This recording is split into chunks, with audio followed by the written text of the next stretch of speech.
Holocaust book? You want it quote from books? I'll show you book after book, and I'll debate you any place in the United States. And I'll quote you books that go counter to what you say.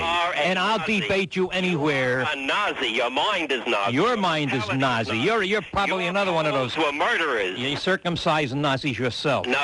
Your mouth should be circumcised. You're too. Because you're talking. You know what you are? What am I? You're a rectal ventriloquist. Oh. You're parroting Hitler's words. Hitler's words. From his ass to your mouth. Did you read Chutzpah? That's the Mein Kampf. That's the Mein Kampf of Dershowitz. You are a mental ventriloquist, I told you. From Hitler's rectum through your mouth. All right. On WABC, it's Gene checking in right now. Hello, Gene. Are you there, Gene? Gene, are you there? No, Gene is not there. The truth hurts. Gene maybe didn't want to get hollered at or whatever. Mike is on the line right now from New York City. Hello, Mike. Yeah, good afternoon. I have a question. Now, Mr. Grant, I seem to be very upset by the fact you can have someone not as ludicrous, someone so filled with stupidity as someone like this. And I think that you're a creep for having someone like this on your air. It's a waste of everyone's time. Well, then why are you bothering calling? If it's a waste of your time, why? I want that all the listeners if you really... No, you be quiet and listen to me. Listen. I want all the other listeners to know what... Let me tell you something. You don't tell me to be quiet and listen to you. That's a no-no. That's an absolute no-no, Mike. I'll be happy to listen to you, but you don't tell me to be quiet and to listen to you. You understand? You understand, Mike? You understand that? Are you there? He hung up. Now we got people walking in the control room. See, that means you really are doing what we're supposed to do here, and that is to stimulate thought. But I have to laugh at these people. They're complaining that you're here. They forget you wouldn't be here if Alan Dershowitz didn't attack you last week. You're right.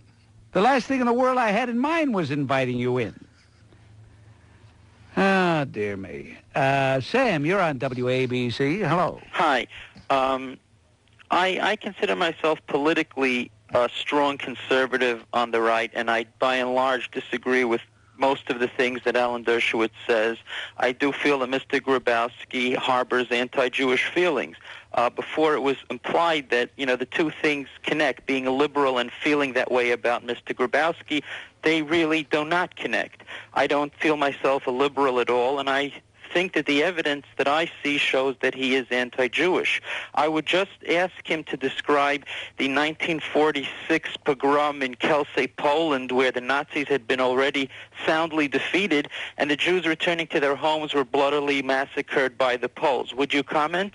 I certainly will. There's been many instances and many versions of this, but you don't understand. Let's hear a few.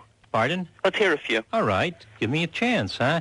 You don't understand, or maybe you should understand, the fact that Poland, when Poland became, it wasn't free, because in 1940, 44, 45, when it became a country again, it was part of the Lublin government. And the Lublin government were communists.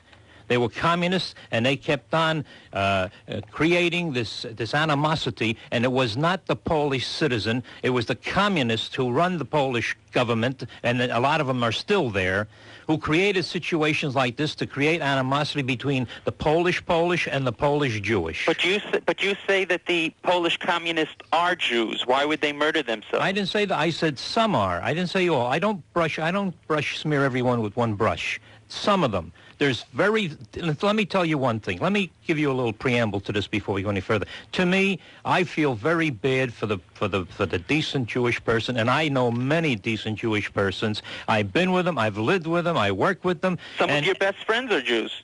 Probably. No, I don't say some of my best friends. Some of my friends are. I see. And I've traveled with them, and I know their mentality, and I've worked with them, and we always got along wonderfully. And that's why Dershowitz has pushed these people back. If you read his book... Can we get back to Kielce for one moment? Do you know how many people died there, some of the versions of what happened? They said all kinds of versions, all kinds of figures. But the important thing is the fact that this was not initiated by the Polish citizenry. Who was it, the French? It was initiated by the communists who were running Poland at that time. Well, according to the information I have, there were 1,500 who were killed in 1946. Yeah, that was another one, Bob. 1,500. Yeah, well, there were several in 1946. Kelsey was the most vicious at one time. Could you describe some of the versions? What happened there? What happened there? The people came back from the wars and came to their home, and they said that the Polish people didn't want to give them back their lands, didn't want to give them back their homes, and they attacked them. Who attacked who? They said that the so-called Polish people in this village of Kielce attacked the Polish Jews who came back to resettle in Poland. How many were killed? I forget. I don't, off the top of my head, I can't tell you. I don't have all these figures in my head. I thought it was 1,500, but you say it's not so. At any rate, Sam, thank you for the call. Thank you. It's now Ed calling from his car. Yes, Ed. Yeah, thank you, Mr. Grant. I've been listening to Mr. Grabowski, and having recently read the book, it seems to me he started making partial quotes or starting to comment and then not finishing. And while on the surface I disagree with his position, I think the invectives used by the previous callers are counterproductive. I agree with you. It makes sense to hear both sides so I can make an intelligent decision as to whether or not I believe either side of the argument. And as such, I'd like him to comment on a few of the statements he made. First of all, Mr. Dershowitz seems to document the statements made by the Cardinal to the effect that the Cardinal accused, and I think I'm paraphrasing, but close of a quote, a rabbi and a number of students of attacking the nuns, which formed the basis of the libel suit brought by Mr. Dershowitz. Now, does Mr. Grabowski agree with that statement or not? I agree and disagree. I was there, and the rabbi with his students came over there, and he violated sanctuary. He climbed the walls of the fence, and I was there. In that sense, he attacked. When you are told not to come in somewhere, and you go and you push yourself, that's an attack. Well, did they, according to the book, they climbed the fence, I believe, and then started a prayer vigil, and then they were physically attacked. They were not. The statement made by the Cardinal was that the rabbi and the students physically attacked the nuns. Neither sentence is right, because they were not attacked. What happened when they climbed the fence, and if you know the place like I know, you have to go so many feet up the stairs to the door of the nunnery.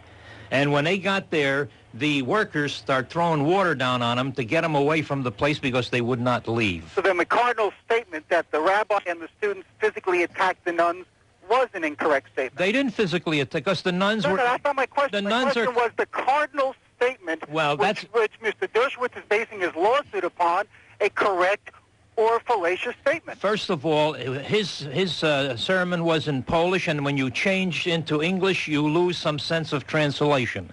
And I can't say to you, I'd have to go and look this thing over word for word. I speak the Polish language. But they were not physically attacked, because the nuns are not allowed to leave the convent wall. They speak through a screen. So you're saying that if the Cardinal did say that they physically attacked the nuns, he was wrong? If he did say that, this was not right. Okay. The next statement you made was that Mr. Dershowitz has threatened to arrest the Cardinal. As I understood the book, the statement was that he had told the Cardinal if he arrived, he would be served with process in a civil suit. When did he make a threat to arrest the Cardinal? He said that when Cardinal Glemp comes here, he's going to serve him, and they want him arrested so he can appear in court. They said he would serve him with a civil process, and as I read the statement in the book, he wrote, the Cardinal says, and advised him to advise his attorneys when he appeared here, he would be served with civil process. That's a big difference from being arrested. Well, I know that. But also, he said, and he threatened the Cardinal that if we can't serve any papers on you, we're going to harass you. And this is what they did to Paderewski in 1912. You're changing your statement. I'm not changing. I'm telling you. You made a statement on the radio. How are you able to conduct this? How are you able to conduct this interrogation while you're driving a car, Ed? Because I'm stuck in traffic waiting to get on the Brooklyn Bridge. Okay. Well, listen, we're glad we're making it go a little easier for you. Yeah. Thank you, Ed. Okay. All right. I'm tempted to ask you to remain. We've got so many people who... go ahead. Stay right where you are. Stay right where you are. Because a lot of people want to talk to you. As a matter of fact, they want to do more than talk to you. You realize that, I hope they're not waiting for me downstairs. Well, maybe they are. Maybe they are. Ladies and gentlemen, it's coming up to round number 3, and Mr. Grabowski is going to stay over because so many people still want to talk to him. The 29th of August, remarks made by Alan Dershowitz. You and Alan Dershowitz have been having this feud for quite some time, and there's no way it's going to abate. The only problem is that you're not in the same studio at the same time, which is not your fault because you have no hesitancy about taking him on face-to-face. Is that correct? That is correct. All right, let's get back to our telephones, and this time it's Max from the Bronx. Hello, Max. Hello, Mr. Grant. Yes. I'm a man 80 years old. I served in the United States Army. I came to this country when I was 18 years old. From Lublin, that guy, whoever he is, knows where Lublin is.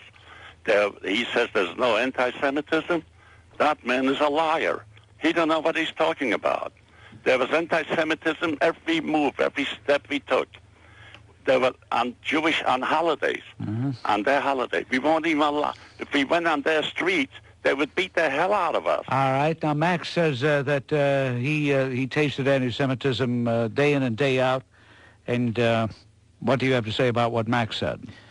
Well, Max can say what he wishes to, and I still maintain that there was no so-called anti-Semitism. There was feelings by the Polish people who were Polish against the Polish people who were Jewish because of certain differences, because the Jewish people had their shtetls, their ghettos. They stayed away from the Christians. The Jewish people were merchants in most instances.